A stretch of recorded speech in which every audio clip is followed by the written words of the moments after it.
상황윤리라고 하는 말이 있죠. Situational ethics라고 하는 말입니다.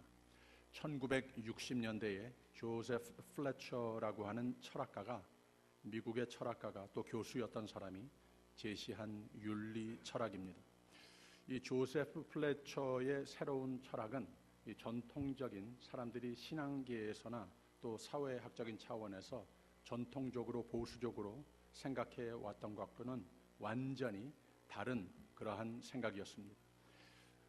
이분이 사실은 돈독한 이 보수의 기독교 집안에서 자란 사람이었는데, 그래서 성공회 신부까지 되고 예일과 하버드를 비롯해서 눈부신 학력을 소유하고 있는 사람이었습니다.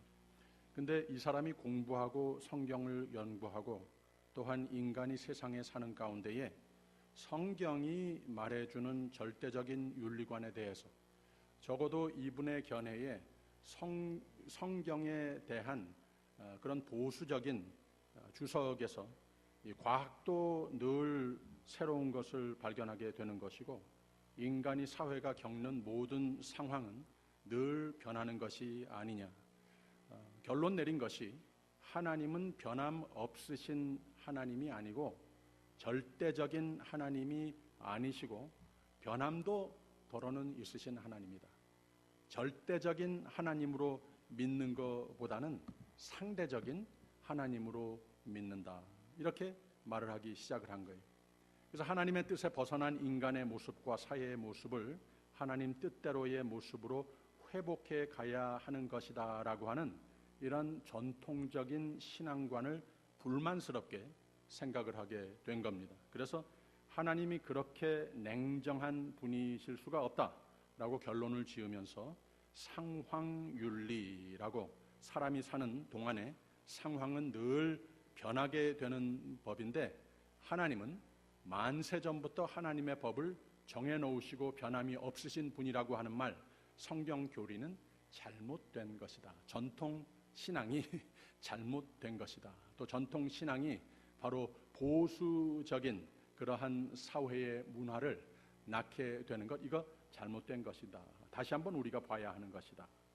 하나님은 상황에 따라서 변하시는 분이다. 어느 세대에 맞추어 주장하시는 뜻이 다음 세대의 인간에게 이해가 안 되고 싫고 지금 당장 무언가 후퇴적인 결과를 가져온다고 인간이 그렇게 믿어지면 이것 자체가 하나님이 주시는 지혜라 믿어서 하나님은 상황에 따라 자꾸 바꾸시는 하나님이시다. 그래서 이 성경 말씀이라고 하는 것은 많이 해석을 해서 우리의 삶에 적응해야 되는 것이다. 이런 성경에 대한 견해를 가지고 있었습니다. 동시대의 신학계에서도 절대적이시고 변함없으신 하나님과 그의 진리를 성경의 가르침으로 믿어서 전통 신학이 된 이 조직 신학이라고 하죠. 이 시스테매틱 theology라고 하는 우리 장로교단들을 비롯해서 모든 주류 교단들이 엠브레이스하는 그러한 이 신학의 틀입니다. 조직 신학. 이것을 받아들이지 않는 이 과정 신학이라고 하는 프로세스 theology라고 하는 신약계를 영향하기 시작이 된 겁니다. 여기 역시 같은 이론이라고 하는 거죠. 하나님은 변하시는 하나님이시다.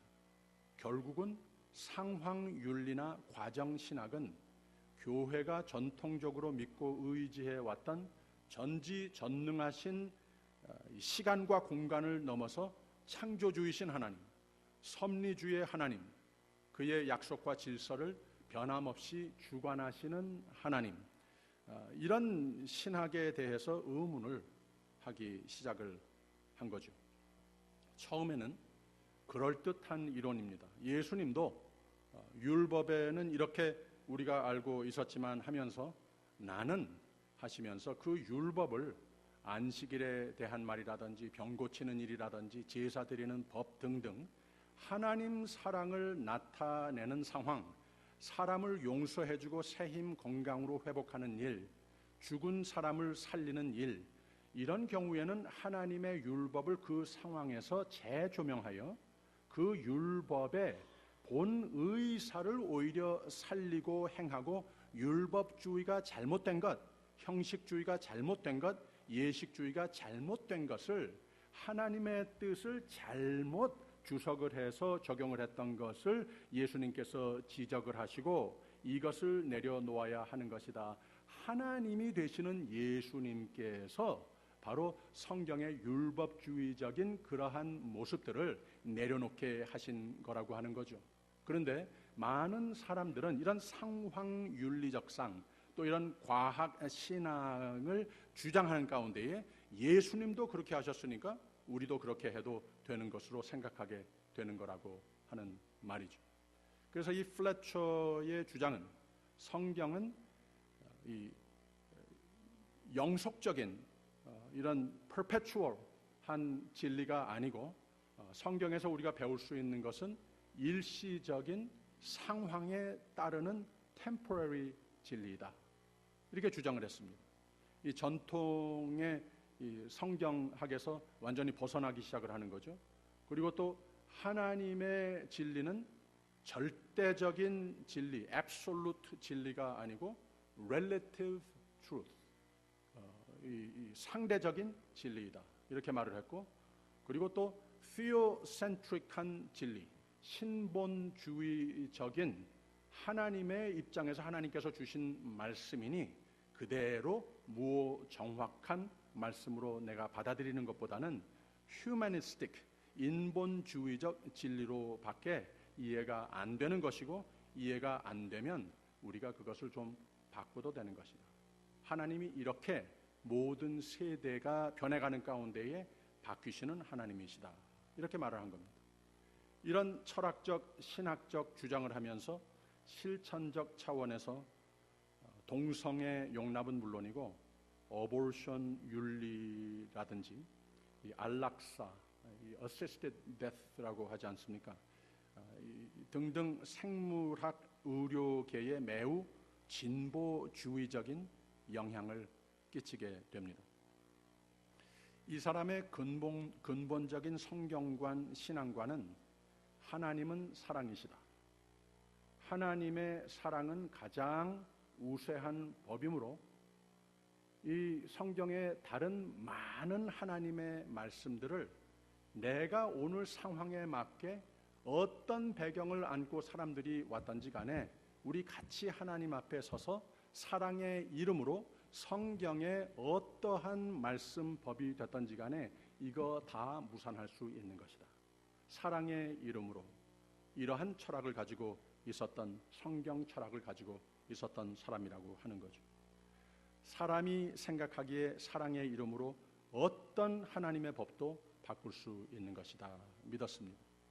하나님이 이렇게 늘 사람의 경험, 상황에 맞추어 바뀌시는 분이다 라고 믿었습니다. 그럴듯하지 않습니까?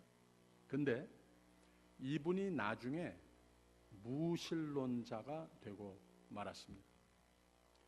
하나님은 없다 그랬습니다. 이렇게 될 수밖에 없다는 거죠. 하나님의 말씀이 무정확한 살아계신 하나님의 말씀으로 받아들이는 그 절대적인 진리이다. 영원한 진리이다. 여기서 조금이라도 한 발짝이라도 벗어나는 모습이 됐을 때에 인본주의 사상, 철학, 하나님을 바라보지 않게 하고 하나님을 믿지 않게 하고 믿어도 인간의 경험적 입장에서 하나님의 말씀을 부분적으로만 빌려 쓰고 싫으면 이해 안 되고 내가 지금 당장 이득이 안 된다고 믿어지면 내가 나를 하나님께 맞추는 신앙 자세보다는 하나님을 나에게 맞추려고 하는 신앙관 행위로 변질된다고 하는 말입니다. 이런 인본주의적 윤리관, 인생관, 신학의 결과가 무엇인가? 하나님은 안 계시는가 보다 이렇게 되고 만다고 하는 거죠. 좀 어렵습니까? 간단합니다. 하나님 말씀 가까이 하면 잘 되고 하나님 말씀 멀리 하면 다 잘 안 된다라는 말씀입니다. 지난 주일에 11장을 보면서 사울이 사람들에게 하나님께로 100점 만점 받는 사람이라고 그랬습니다. 그때는 그랬습니다. 이유가 무엇이었는가? 하나님께서 왕정 시대를 전개하시는 가운데 거기에 왕으로 세우셨다는 거예요. 겉으로 보이는 왕감 될 만한 요소들이, 그런 캐릭터리스틱이, 애트리뷰시 많이 있는 사람이었지만 결국은 그것보다는 눈에 보이지 않는 그 마음이라고 하는 공간에 하나님께서 그의 신으로 채우셔서 하나님을 절대적인 진리, 내 삶에 내가 이제 인도하라고 이 위치를 세워주신 이 왕권, 거기에 기본적으로 신정의식을 가진 사람이 됐기 때문에 하나님께서 100점이다. 그리고 모든 백성들이 그걸 보고 믿음직해서 100점이다. 이제 다 됐다 하고 따랐다고 하는 겁니다. 지난 수요일에는 12장을 보면서 사무엘이 그 상황에서 오케이, 지금까지 나도 100점 줬다. 하나님도 100점 주신다. 그리고 당신들도 다 이제는 됐다 하는데 이 역사관을 우리가 다시 한번 짚고 넘어가자. 분명한 것은 하나님을 우리의 개인의 삶에, 우리의 가정에, 우리의 백성 가운데 하나님 세우신 그 나라, 여기에 왕이 되셨을 때에는, 이 의식 구조가 분명했을 때에는 우리가 늘 승리하지 않았느냐. 인간적으로 계산적으로 생각했을 때에 도무지 채산이 맞지 않는 가운데에도 하나님이 다 해주셔서 우리가 항상 승리의 삶, 축복의 손길에서 벗어나지 않는 역사가 있지 않느냐. 그 반대로 하나님을 하나님으로 모실 줄 모르고 하나님의 말씀을 등지고 이런 상황윤리적인 이러한 모습으로서 우리가 하나님을 대했을 때, 하나님의 뜻을 대했을 때에 우리가 잘 못되지 않았느냐 하면서 분명히 다짐을 받는 대목이 있었다고 하는 겁니다. 그래서 12장의 마지막 부분에 제가 읽어드릴게요. 잘 들어보세요. 사무엘이 백성에게 이르되 두려워 말라. 너희가 과연 이 모든 악을 행하였으나 여호와를 좇는 데서 돌이키지 말고 오직 너희 마음을 다하여 여호와를 섬기라. 돌이켜 유익하게도 못하며 구원하지도 못하는 헛된 것을 좇지 말라. 그들은 헛되니라. 여호와께서는 너희로 자기 백성 삼으신 것을 기뻐하신 고로 그 크신 이름을 인하여 자기 백성을 버리지 아니하실 것이요. 분명히 이렇게 하나님을 잘 믿고 따라서 하나님께 붙어 살면 다 잘 되는 것이다. 그러나 하나님과 멀어지면 다 잘 안 되는 것이다. 분명히 다짐을 시키죠. 그리고 이스라엘 백성의 리더로서 사무엘 자신이 또 다짐을 하는 대목이 있습니다. 나는 너희를 위하여 기도하기를 쉬는 죄를 여호와 앞에 결단코 범치 아니하고 선하고 의로운 도로 너희를 가르칠 것인즉 이라고 약속을 합니다. 이게 무슨 말인가 하면, 내가 참 여러분들 앞에서 리더십을 이렇게 한평생 해오지 않았습니까? 그만하면은 여러분들에게 많은 리스펙트도 받고 내가 생각대로 내가 가지고 많이 쌓아온 지혜로 인도할 수도 있는데 이걸로 안 하겠다는 거예요. 당신들을 위해서 그 마음속에 하나님을 모시는, 하나님을 오직 하나님으로 왕으로 모시는 그가 변치 않도록 기도해 주겠다고 하는 말을 하는 겁니다. 그리고 나도 이스라엘의 지도자의 한 사람으로서 내가 하나님의 말씀에서 벗어나지 않고, 그리고 하나님의 말씀에서 당신들 벗어나지 않도록, 그래서 잘 되도록 이렇게 리더십을 계속하기로 약속합니다. 이 말을 한 거예요. 그리고 마지막에 너희는 여호와께서 너희를 위하여 행하신 그 큰 일을 생각하여 오직 그를 경외하며 너희의 마음을 다하여 진실이 섬기라. 만일 너희가 여전히 악을 행하면 너희와 너희 왕이 다 멸망하리라 그랬습니다. 근데 12장 전부를 봤을 때 거기에 내레티브를 우리가 공부하면서 한두 차례 사울이 분명히 그 옆에 서 있던 것을 우리가 알 수 있었습니다. 근데 사울이 한마디도 안 했어요. 하나님 100점 주신 사람입니다. 사무엘도 100점 줬습니다. 모든 백성들이 100점 줬습니다. 그런데 여기에서 지금까지 하나님께서 이렇게 축복해 주신 거 참 좋은데 이 역사를 한번 기억을 하면서 우리가 하나님을 잘 믿었을 때에 다 잘 됐던 것, 잘 따르지 않았을 때에 잘못됐던 것들, 이거 잘 기억하자. 이랬을 때에 왕이 된 사울이 다시 한번 좀 거들어주면서 맞습니다, 아멘 하면서 같이 좀 사울이 다시 한번 12장에 어디선가라도 등장이 됐어야 되는데 조용히 아무 말 안 하고 가만히 있습니다. 그래서 성경을 우리가 공부할 때에 아무 그 사일런스 속에서 주님께서 주시는 그 음성도 들을 수 있어야지 되는 거예요. 바로 이 사울이 가만히 있는 가운데에 그 머릿속에, 그 마음속에 무엇이 지금 일어나고 있는가? 오직 하나님이다. 나는 오직 하나님이 나의 삶에 이 나라의 왕이 되심을 분명히 믿는다. 이것을 고집하면서 이 나라의 왕으로서 모든 하나님께서 나에게 믿고 맡겨주시는 그 일을 하리라. 그래서 내 백성들이 다 잘 되기만 바라는 이러한 리더십을 하리라. 근데 아마 그 마음속에 이것이 조금씩 변질되지 않았나 염려하면서 지난 수요일에 12장까지 말씀 공부를 했다는 거예요. 아니나 다를까 13장 들어와 보니까 그 마음이 벌써 많이 변질된 것을 여기에서 보고하고 있습니다. 제일 처음에 보면은 사울이 왕이 될 때에 40세라 그랬습니다. 그가 이스라엘을 다스린 지 2년에 그랬습니다. 원어에는 이 40세 때라고 하는 말은 없습니다. 그런데 이 학자들이 번역하는 가운데에 계산을 해보니까 40 됐겠다 이렇게 해서 우리 한국어 성경에는 40세라 이렇게 말이 됐습니다. 블레셋과 전쟁을 치르게 됩니다. 그런데 이 블레셋이 가지고 있는 군사력하고 사울이 보유하고 있는 군사력하고는 상대가 안 되는 것을 우리가 볼 수가 있습니다. 사울 아래는 3,000명의 군사가 있었습니다.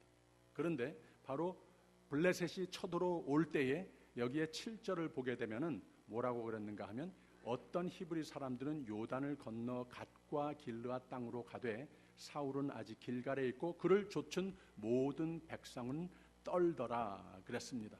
그 이유가 무엇인가 하면 이 블레셋 사람들이 뒤로 조금 가서 5절에 있는 말씀 보면 블레셋 사람이 이스라엘과 싸우려 하여 모였는데 병거가 3만이요 마병이 6천이요 백성은 wen 동편 믹마스의 진침에 백성은 해변의 모래같이 많더라. 그들이 올라와서 벳아웬 동편 믹마스의 진침에라고 말을 했습니다. 그러니까 그 군사력이 10배 이상이 되는 거예요. 여기에서 사람들이 당연히 그런 모습을 보면서 두려워하고 떨고 숨고 그렇게 할 수 있겠습니다마는 이스라엘 사람들이 위급함을 보고 절박하여 굴과 수풀과 바위 틈과 은밀한 곳과 웅덩이에 숨으며 그리고 그를 좇은 모든 백성은 떨더라 그랬다고 하는 거예요. What happened? 이게 어떻게 된 겁니까? 지금 하나님께서 보고 만점이라고 했던 사람들이 백성들이 보면서 만점이다. 이제는 든든하다. No problem 하면서 생각을 했던 사람들이 전부 다 가서 숨고 다 부들부들 떨고 있다고 하는 거예요. 예전에 언제 하나님께서 전쟁으로 나가게 하시는 가운데 내가 너와 함께 하리라 하나님께서 싸우시고 하나님께서 이 승리를 거두시고 했던 때에 그런 것이 무슨 상관이 있었습니까? 중요한 것은 하나님의 사람들이 하나님께서 우리의 하나님이 되시고 내가 절대적으로 하나님을 믿고 순종하는 그 모습이 있을 때에 하나님이 그 편에서 그 곁에서 승리로 인도해 주신 것 아니었겠습니까? 이제는 그렇게 보이지 않는다는 거예요. 사울이 그렇게 믿을 만한 사람으로 보이지 않는다는 거예요. 이것만 보아도 구체적으로 사울이 어떻게 변했다 보고가 됐지 않다 하더라도 바로 이 백성들의 비헤이비어를 보면서 사울이 변한 것을 분명히 알 수 있다고 하는 겁니다. 8절에 가서는 백성이 사울에게서 흩어지는지라 그랬어요.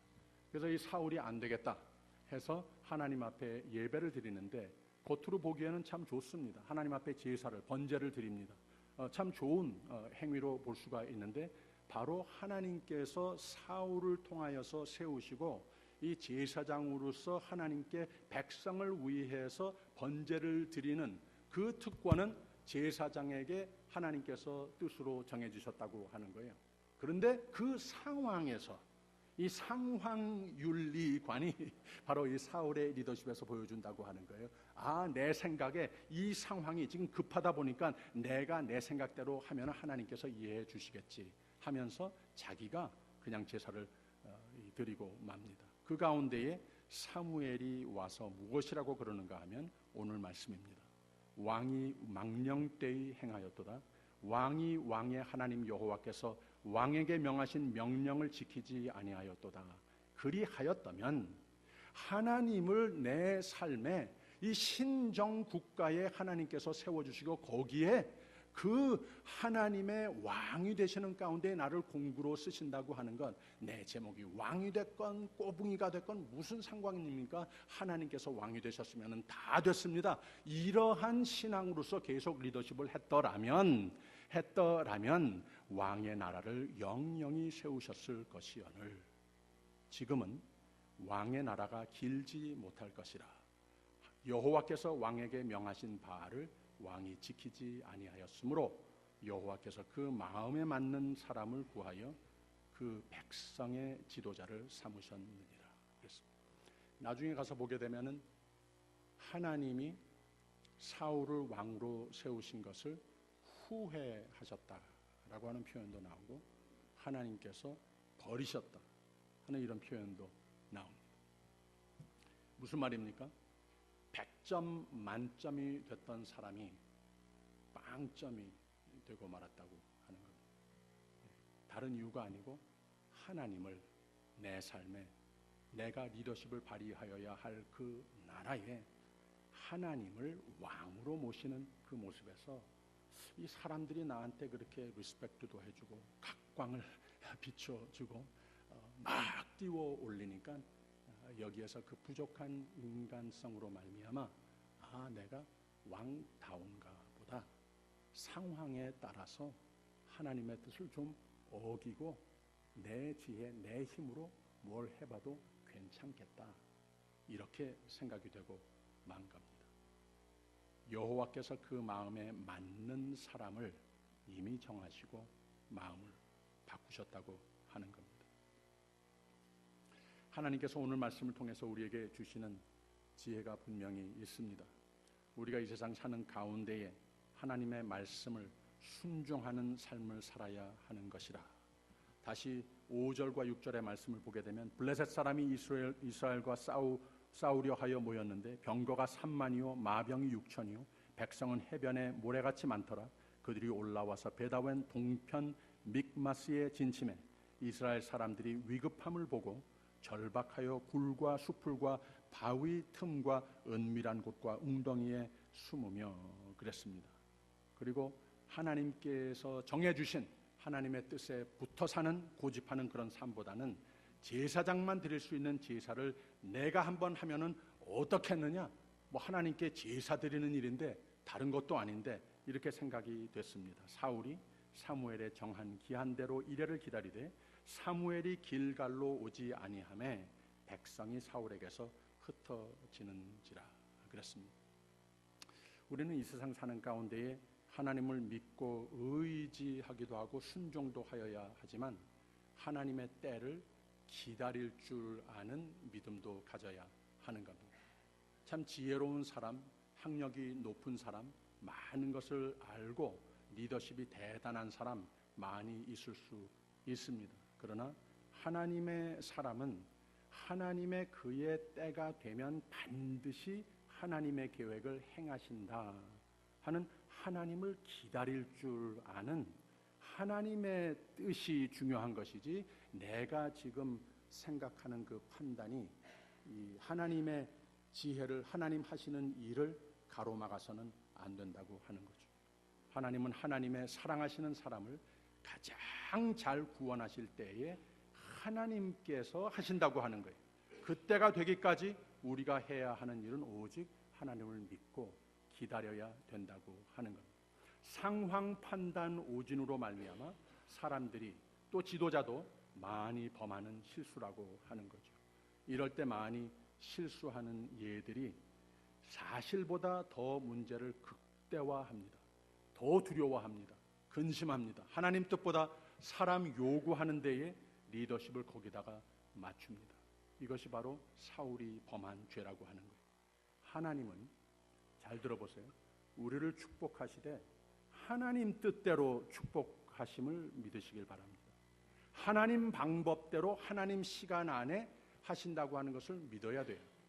내가 하나님을 믿는데 기도를 하는데 하나님 요 기도를 요렇게 응답해 주시면 제일 좋겠습니다. 그리고 1월 말까지 꼭 좀 해주셨으면 좋겠습니다. 하나님이 그대로 응답해 주셨다면 우리가 어디가 있겠습니까?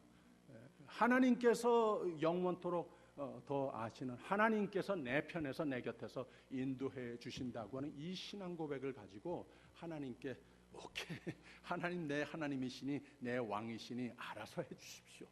이 기도가 훨씬 낫지 않겠습니까? 하나님 알아서 응답해 주시는 그 기도가 훨씬 우리의 삶 가운데에 응답돼야 되지 않겠습니까? 우리는 하나님을 믿되 하나님 뜻대로 하나님 방법대로 하나님 시간 안에 하시는 것을 믿고 바라야 하는 겁니다. 왜?